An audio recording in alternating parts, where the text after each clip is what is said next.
Good evening, gentlemen. Wonderful time. The wonderful weather all around is pretty hot now here in Southeast Asia. I'm going to talk to you about something from history, which you're going to like it very much. I'm going to talk about the Ottoman Empire.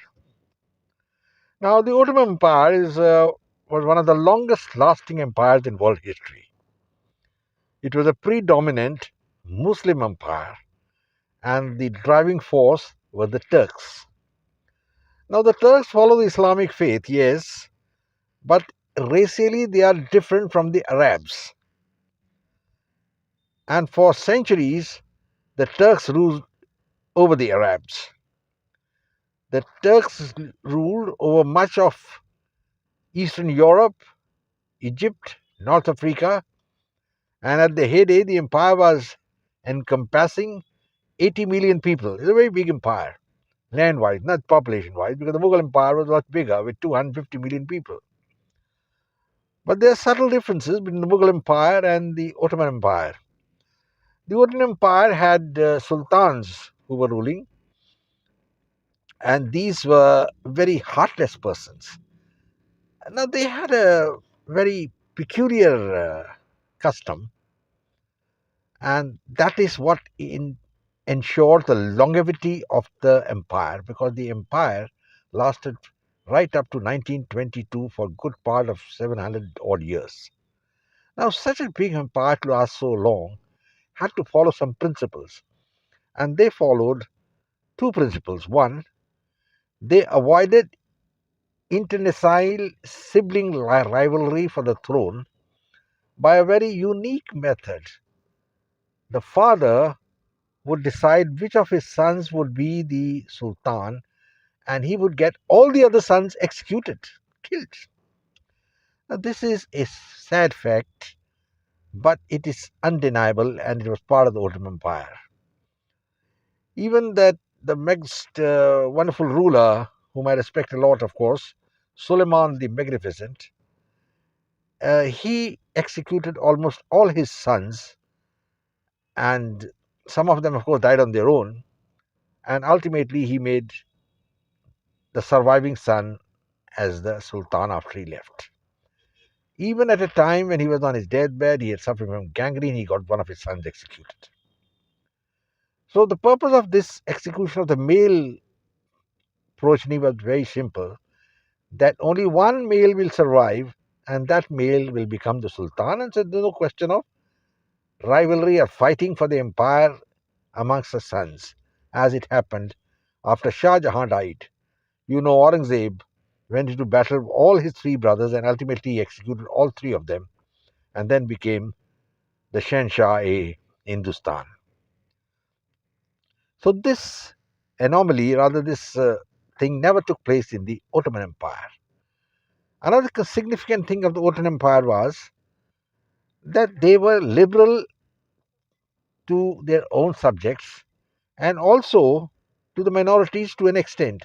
But they were at sometimes very harsh on the minorities, and particularly the Jews and the Christians, and with the result that Istanbul, which is now the capital of the Ottoman Empire, which was rather and is now the capital of Turkey, and was earlier called Constantinople, had all the Christians wiped out, executed. And despite Christianity also having the same roots as Islam, which are known as the Abrahamic religion, including the Jews, yet the Ottoman Turks killed almost 100,000 Armenians.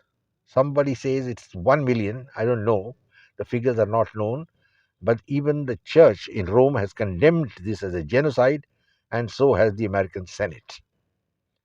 Armenia is a small country, was ruled by the Turks for hundreds of years till they were defeated and driven out by the Russians. Now, what do we feel about the Ottoman Empire?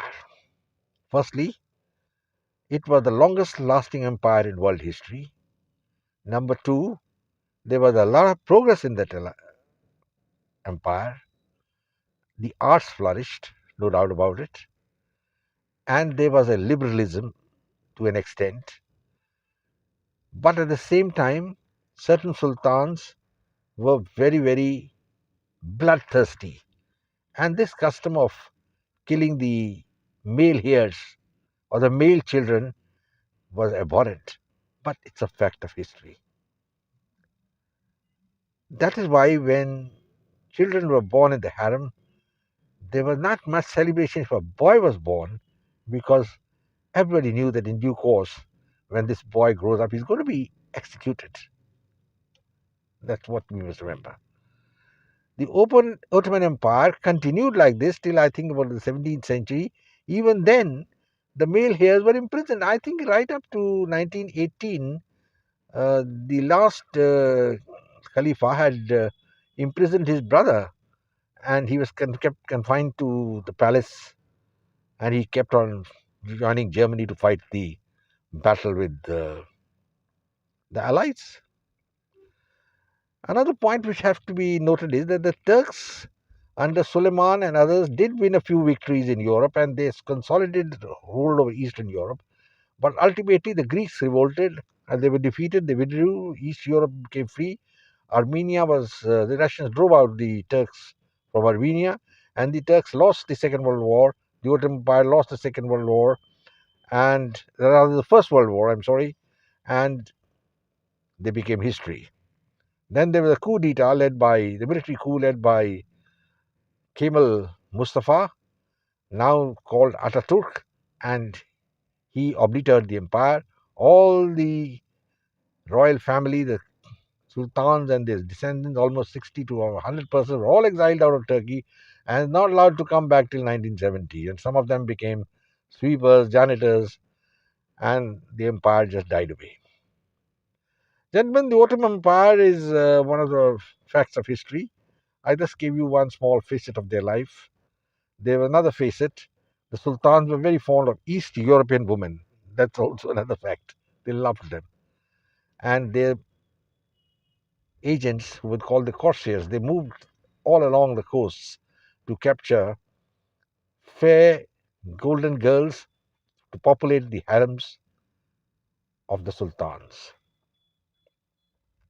I don't know what was the fascination, but they really had a fascination for Slav women, Russian women, Bulgarian, all those women. And sometimes they were so terrible that the villagers would run away 60 to 100 miles from the coast, and even then these corsairs would park their ships, come and capture the young girls and take them away.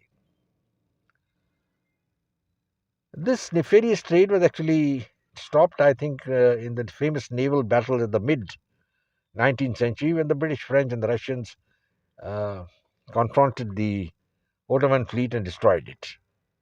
But the thing continues. I don't know it's still continuing. I think somebody was mentioned to me that it's still very much in vogue, though they don't populate the harems now because that has been stopped.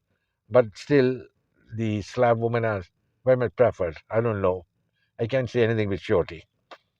Gentlemen, I've just given you a small snippet. In contrast to the Mughal Empire, I think there was more stability than the Mughal Empire. And even the Mughal Empire was basically an Islamic dominated empire, did a lot of atrocities, but they had a lot of support from the locals also. And they never made mass conversion, which was done by the Turks. That is why the Turks are not liked in the Arab world, not at all.